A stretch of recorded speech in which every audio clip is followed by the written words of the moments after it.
Ya, oke, Pak. Saya aktifkan dulu kameranya.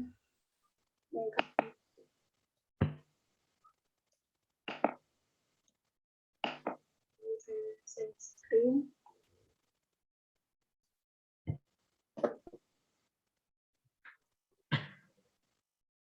Mau masuk Islam. Oke. Syarat yang paling gampang bersyahadat. Begitu mengucapkan asyhadu alla ilaha illallah Asyhadu an la ilaha illallah wa asyhadu anna Muhammadar Rasulullah. Semua double kita ya, nggak ada yang satu. Enaknya punya ini Vicon begini ternyata, apa efisien.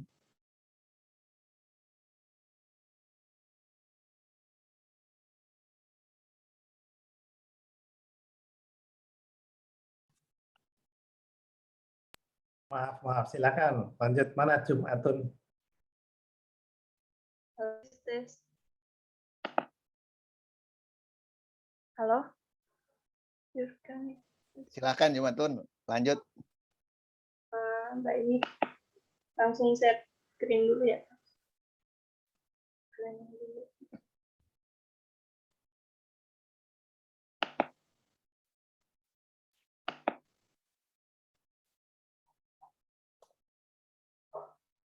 Udah kelihatan belum Pak ini share screen? Lagi proses Jumatun.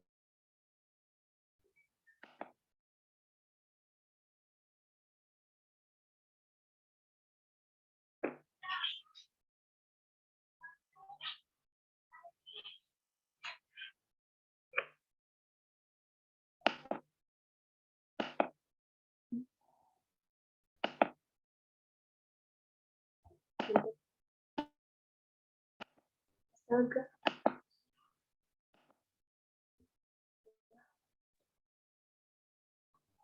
Ini PPT-nya not responding. Mohon maaf Pak, ini PPT-nya nge-lag. Oh ya, gini aja Jumatun, kasih PowerPoint-nya atau link-nya ke saya biar saya buka. Kalau Jumatun nggak bisa, internetnya agak ini, biar saya aja yang bukanya.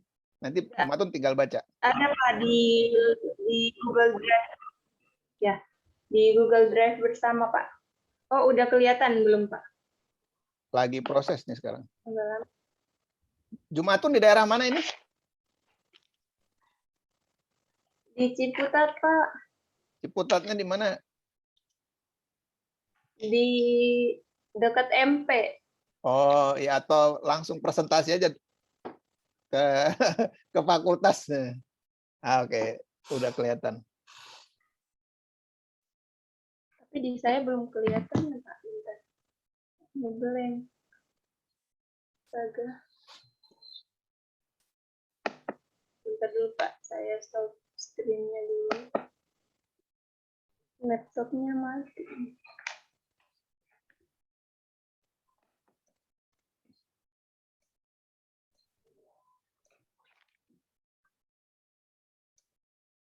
Halo? Iya, Tun.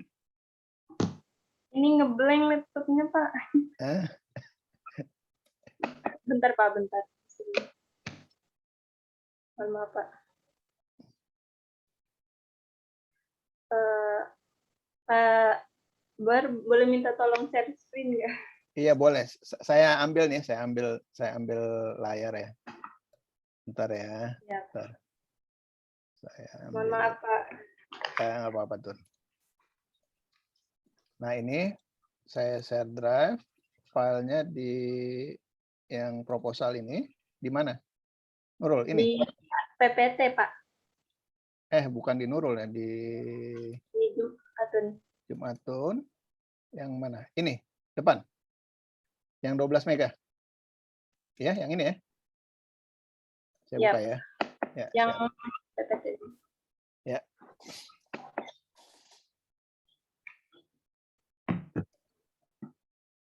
Ya.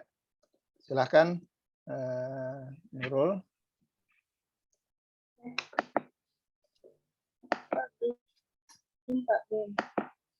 Udah kelihatan layar saya kelihatan?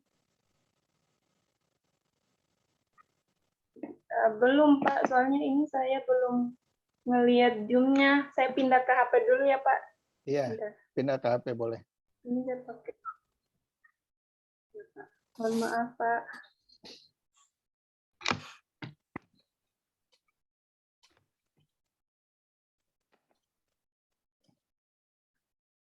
Tapi Pak Hakim sama Pak Imam lihat ya, yang di layar Pak Hakim ya. Imam. Lihat, lihat. Oke, siap-siap. Mohon maaf ya, mohon maaf. Jadi saya ngambil mahasiswa yang dua model, Pak.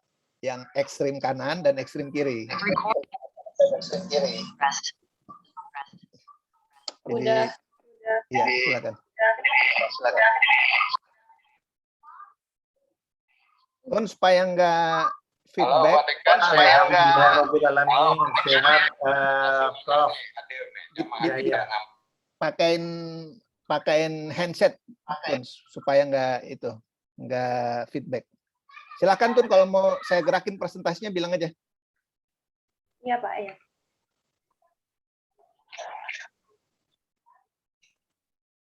Bentar.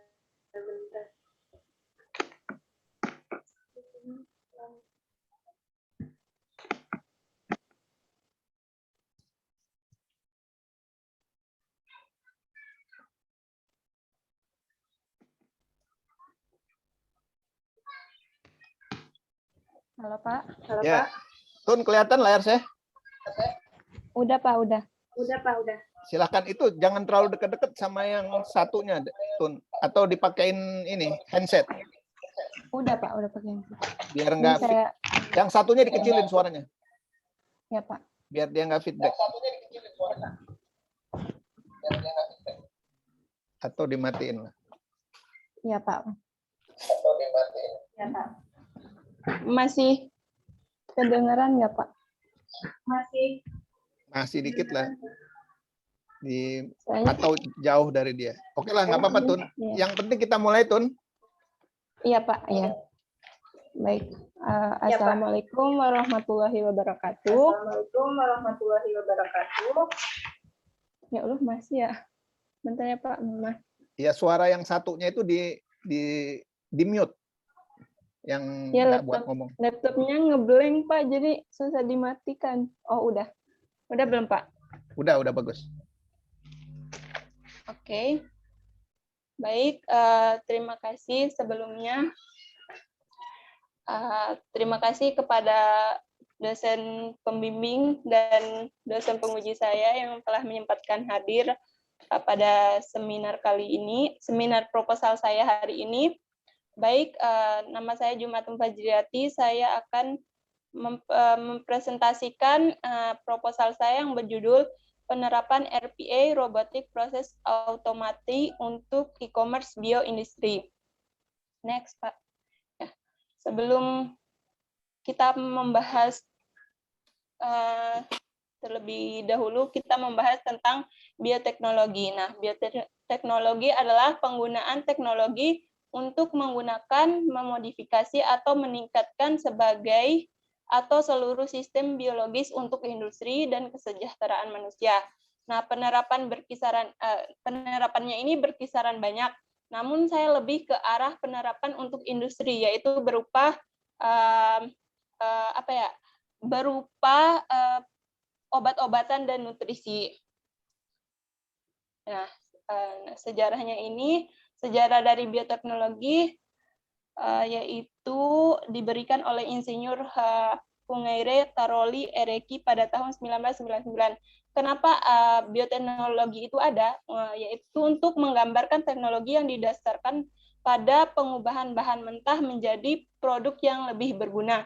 Contohnya pada orang Mesir kuno membuat anggur menggunakan teknik fermentasi berdasarkan pemahaman tentang proses mikrobiologis yang terjadi tanpa adanya oksigen.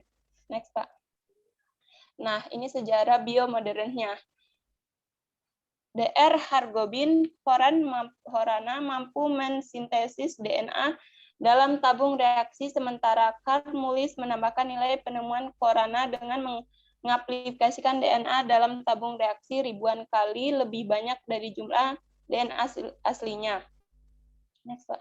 Ya, contoh bioteknologi aplikasi dalam agrikultur yaitu bisa dilihat tanaman dikasih pestisida, maka kita menggunakan aplikasi apa? Nah, setelah kita melihat contoh di atas, maka yang kita butuhkan adalah sebuah e-commerce atau e-commerce atau manajemen proses bisnisnya. Nah, next, Pak. Contoh bioteknologi aplikasi di Medika itu vaksin COVID-19. Next, Pak.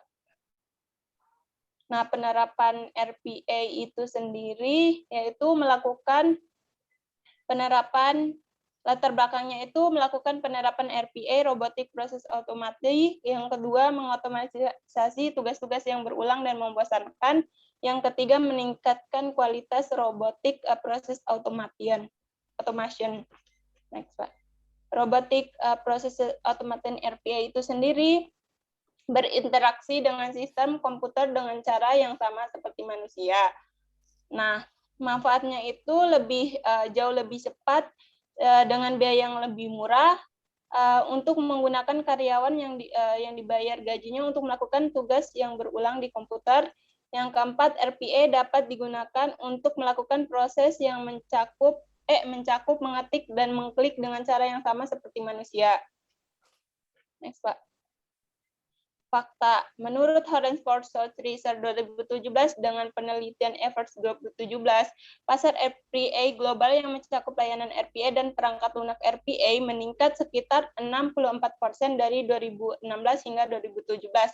Nah, penelitian yang ketiga kali 2017 melaporkan peningkatan 42 di pasar dari 2017 hingga 2018 dan peningkatan yang diharapkan sekitar 94% dari 2018 hingga 2021. Masalahnya yaitu kesulitan dalam menangani kasus pengujian RPA, Robotic Process Automation, yang memiliki banyak proses berulang yang dapat diprediksi sehingga memakan waktu yang lama dan tidak efisien. Next, Pak. Rumusan masalahnya itu yang pertama, bagaimana cara kerja RPA. Yang kedua, berapa banyak perbedaan waktu yang dibutuhkan Robotic Process Automation dengan melakukan pekerjaannya jika dibandingkan dengan tenaga manusia atau manual. Yang ketiga, apa keuntungan yang didapatkan oleh e-commerce bioindustri apabila menggunakan Robotic Process Automation. Next. Tujuan penelitian yang pertama, peneliti ingin menerapkan Robotic Process Automation dengan menggunakan tools UPath. Yang kedua, penelitian ini hanya bertujuan untuk mencari selisih waktu eksekusi program apabila menggunakan Robotic Process Automation dalam e-commerce bioindustri. Next, Pak. Manfaat dari penelitian ini, yang pertama, mengimplementasikan ilmu-ilmu yang didapatkan saat masa perkuliahan. Yang kedua, bisa menerapkan teori saat kuliah dengan permasalahan yang di kehidupan nyata. Yang ketiga, memperdalam materi tentang Robotic Process Automation. Batasan masalah yang berupa metode yang pertama menggunakan metode bisnis BPM. Nah, batasan masalah toolsnya yang pertama eksperimen menggunakan UPath RPA, yang kedua laptop yang digunakan pada penelitian bisnis sistem operasi Windows 10 64 GB dan RAM sebesar 40 GB. Yang ketiga menggunakan Microsoft Word untuk menyimpan data, yang keempat menggunakan PDF untuk memperoleh hasil.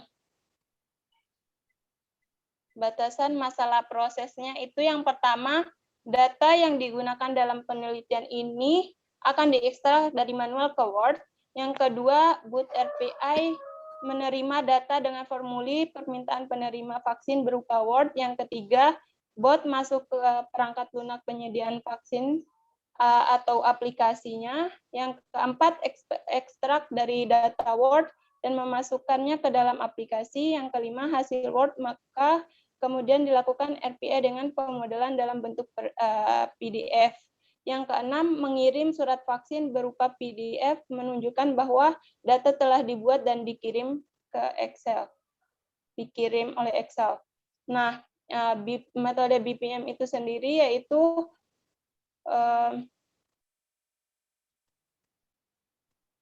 ada RAD atau Rapid Application Development adalah salah satu metode pengembangan suatu sistem informasi dengan waktu yang relatif singkat. Tujuannya itu menyediakan mengembangkan yang jauh lebih cepat dan mendapatkan hasil dan kualitas yang lebih baik dibandingkan dengan hasil yang dicapai melalui siklus tradisional.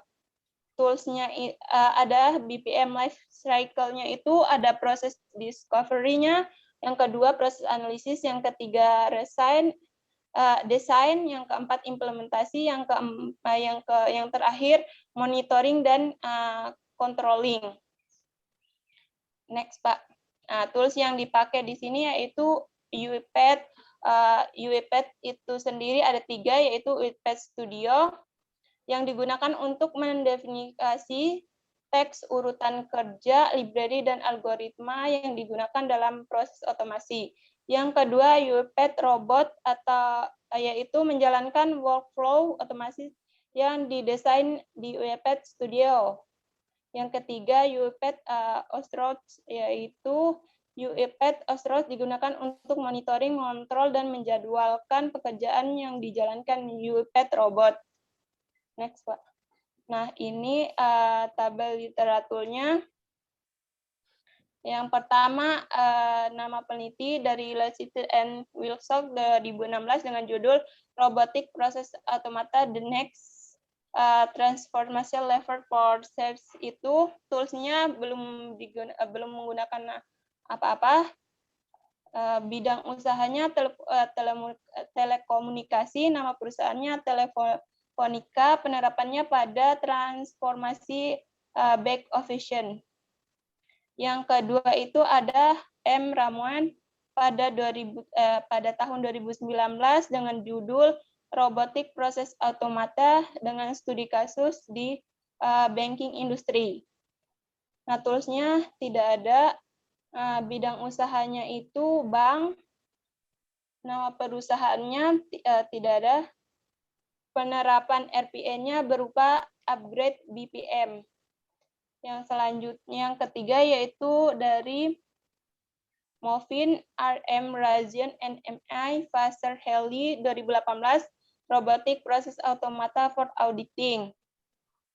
Toolsnya belum ada di bidang usaha akuntansi, auditing, dan yang terakhir itu, yang keempat, Radin Wijaya 2020 dengan judul Pengembangan Robotik Proses Automata Pengecekan Blacklist Pelanggan atau Studi Kasus Astra Credit Combination. Nah, dia toolsnya UiPath juga, bidang usahanya keuangan, nama perusahaannya ACC, penerapan RPA-nya yaitu mengecek blacklist pelanggan. Yang terakhir yaitu Jumatun Fajriati, yaitu saya sendiri penulis 2021 dengan judul Penerapan RPA Robotic Automation untuk E-commerce. Jadi saya menggunakan tools UiPath dalam bidang usaha e-commerce, nama perusahaannya bioindustri, penerapannya itu penerapan pada vaksin. Metodologi penelitian yang pertama, metode pengumpulan data dengan studi literatur dan studi pustaka, yaitu mengumpulkan lalu mempelajari data-data buku-buku, jurnal, dan paper terkait penelitian ini. Yang kedua, metode implementasi atau penerapan RPA itu sendiri. Hipotesisnya itu dapat menerapkan RPA untuk e-commerce bioindustri. Baik, di sini ada lembar pengesahannya yang telah, ya, daftar pustakanya udah. Sekian presentasi dari saya. Mohon maaf apabila ada kekurangan. Assalamualaikum warahmatullahi wabarakatuh. Waalaikumsalam warahmatullahi wabarakatuh. Mantap Jumatun. Semangat ya Jumatun. Bapak Pak Dekan, Pak Kaprodi, silakan. Tapi have a mercy with her. Ya. Silakan Pak Imam mungkin. Mas Rul dulu atau saya dulu? Mas Rul lagi sibuk sepertinya ya. Iya lagi itu mic-nya lagi diutak-utik. Pak Imam aja dulu Pak Imam. Iya, Jumatun. Saya pengen tahu saja nih, Jumatun milih RPA ini nggak tahu nih dipilihin Pak Brur atau milih sendiri. Ini udah diskusi sama Pak Bro sih, Pak. Diskusi sama Pak Brur ya. Atau Jumatun salah satu peserta yang kemarin ikut RPA itu ya Pak? Bukan ya? Ada program. Bukan ya? Iya, Oke. Pak. Nah, tapi sudah explore tool RPA UiPath itu ya. Ya. Apa namanya? Ya kalau saya saran secara umum ini kan nanti digunakan di perusahaan bioteknologi. Bioindustri ya. Fokusnya di apa namanya? Pengurusan vaksin apa? Iya. Apa itu? Apa? Nggak tahu, kalau boleh tahu proses secara umumnya gambarannya seperti apa itu? Yang untuk kasus yang pengen dilakukan RPA ini oleh Jumatun. Jadi dia kasusnya itu gambarannya itu kayak apa ya, penerimaan vaksin gitu, Pak. Penerimaan vaksin gimana maksudnya? Jadi e-commerce-nya itu cara-caranya mengekstrak data dari manual. Dari manual berupa apa? Kalau nggak tahu proses yang sekarang itu apa sehingga perlu dilakukan RPA gitu. Kalau sekarang kan itu, kalau penerimaan vaksin itu kan ada yang namanya pendaftaran formulir gitu kan, Pak. Nah, agar pendaftarannya itu lewat online ya kebanyakan ya. Nggak tahu kalau misalnya saya contohnya ikut vaksinasi di UIN nih, kan ada Google Form yang saya isi. Kemudian setelah ngisi itu ada apa namanya, saya terima email, kan ada isi email dan seterusnya. Saya terima email dapat jadwal sekian jam sekian, terus datang itu menunjukkan KTP dan seterusnya, terus proses itu sampai selesai. Nah itu yang kira-kira mau diotomasi, apakah seperti itu yang pengen dilakukan RPA itu tadi? Pas penginputan data oleh panitianya itu sendiri, Pak. Penginputan data oleh panitia ya, pas input data ya, input data yang menunjukkan nggak tahu KTP atau apa itu yang diotomasi. Iya, Pak. Oke. Ya nanti ya saran saya nanti prosesnya itu Jumatun perlu mendalami lebih detail ya. Iya, Pak, prosesnya. Bagian-bagian apa saja yang perlu diotomasi, apakah cuma satu itu aja atau bagian-bagian mana, ada tahap-tahap di tahap mana saja, itu nanti perlu didetailkan. Inputnya berupa apa gitu, apakah dokumen, Excel atau apapun itu ya, itu nanti perlu didetailkan oleh Jumatun. Terus studi literatur tadi ya mungkin perlu diperjelas juga, apakah memang yang tadi kan ada beberapa peneliti yang belum pakai tool, apakah memang belum pakai tool atau Jumatun yang belum menemukan sebetulnya ada tool tapi Jumatun nggak tahu dia pakai tool atau enggak, itu nanti perlu di ini aja ya, diperjelas saja. Mungkin itu. Terima kasih Pak Brur. Baik Pak Imam, makasih banyak Pak Imam. Pak Hakim. Ya, baik. Terima kasih. Assalamualaikum warahmatullahi wabarakatuh, Pak Brur, Pak Imam, dan Jumatun Fazriyati. Nah, ini namanya bagus ya, tapi nggak konsisten. Kalau Jumatun Fazriyati kayaknya Fazriyah harusnya ya. Ya kan? Kalau dari bahasa Arab Fazriyah ini bukan Fazriyati. Jadi ahlinya bahasa Arab ini Pak Nasrul. Ya enggak juga, tapi udah bener itu. Ya. Oke, saya nggak ada pertanyaan, tadi udah ditanya Pak Imam itu ya, apa pilihannya, terus kenapa ini dan sebagainya ya. Terus metodenya apa BPM Yang dipakai apa? BPM apa itu? RPA, RPA, RAD Pak. RAD itu apa? Itu metode yang Metodologi Rapid Application Development gitu. iya, iya. Oh, itu metode pengembangannya. Oh, Iya, enggak. pengembangannya, Pak. Oh, gitu. Enggak, maksudnya itu BPM, kenapa apa selain BPM, saya kan nggak tahu selain BPM Iya, itu apa saja. Terus di dalam BPM itu apa saja. Nah, gitu. Iya, Pak. Tadi ada. Iya, RAD ini termasuk dalam Bukan BPM RAD-nya, itu. BPM-nya dulu. Kan bisnis proses manajemen, ya kan? Kenapa milih ini BPM gitu. Selain BPM itu apa aja sih? Apakah ada apa proses manajemen atau yang lain, proses yang lain atau apa gitu? Atau BPM itu apa aja coba? Nah, BPM itu apa aja? Saya nggak tahu. Nah, saya nggak sedang ngetes ini, tapi saya pengen tahu aja. Ya, Pak. BPM. Apa itu BPM?